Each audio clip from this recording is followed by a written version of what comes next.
जीवन में संतुलन जरूरी है और संतुलन किसी एक बात पर अटके रहकर नहीं आता। जीवन साइकिल चलाने की तरह है। संतुलन बनाए रखना है तो आगे बढ़ते रहना जरूरी है। हम जिस तरह से जिंदगी जीना चाहते हैं दूसरे भी ऐसा ही चाहें जरूरी नहीं। जिंदगी के हमारे मायने दूसरों से अलग हो सकते हैं। इसमें कोई बुराई नहीं कि हम ऐसा कुछ करें या इस ढंग से जिएं जो दूसरों से अलग हो। पढ़ाने वाला कितना ही माहिर हो, अगर हमारा ध्यान नहीं है तो हम बात समझ ही नहीं पाते। जीवन की पाठशाला में भी रोज कई सबक सीखने को मिलते हैं। हम समझ तभी पाते हैं जब हमारा ध्यान जिंदगी पर होता है। नमस्कार, आइए अपनी छोटी सी कहानी शुरू करती हूँ। एक बुजुर्ग शिक्षिका भीषण गर्मियों के दिनों में बस में सवार हुई। उसके पैरों में तेज दर्द हो रहा था। बस में खाली सीट नहीं थी।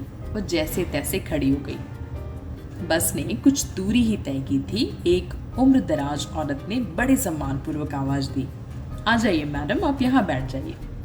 ये कहते हुए उन्होंने उसे अपनी सीट पर बिठा दिया। खुद वो गरीब सी औरत बस में खड़ी हो गई।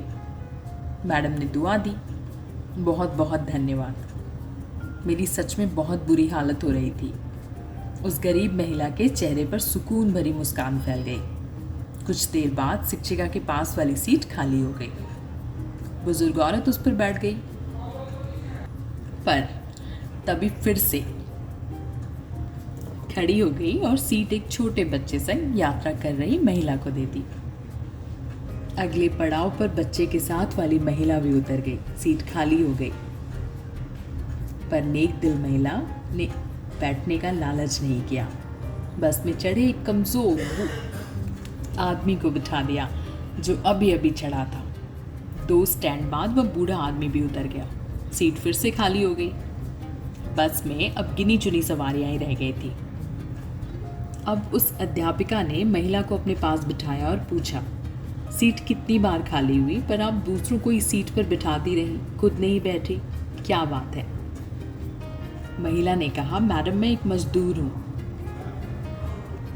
मेरे पास इतने पैसे नहीं कि मैं कुछ दान कर सकूं, तो मैं क्या करती हूँ कि कहीं रास्ते से पत्थर उठाकर एक तरफ कर देती हूँ, कभी किसी ज़रूरतमंद को पानी पिला देती हूँ, कभी बस में किसी के लिए सीट छोड़ देती हूँ। फिर जब सामने वाला मुझे दुआएं देता है तो मैं अपनी गरीबी भूल जाती हूँ। दिन भर की थकान दूर हो जाती है। दोपहर में रोटी खाने के लिए जब पार्क की बेंच पर बैठती हूँ तो थोड़ी रोटी चिड़िया को डाल देती हूँ। वे रोटी खाती रहती हैं और चहकती रहती हैं। यही मेरा दान हो जाता है। शिक्षिका मजदूर औरत की सूझबूझ और मानवता को देखकर हैरान रह गई। मैं आशा करती हूँ कि आप लोगों को मेरी कहानियाँ, मेरे वीडियोस अच्छे लगते हों, और अगर अच्छे लगते हैं तो सब्सक्राइब करना, लाइक करना और शेयर करना ना भूलें। Thank you so much.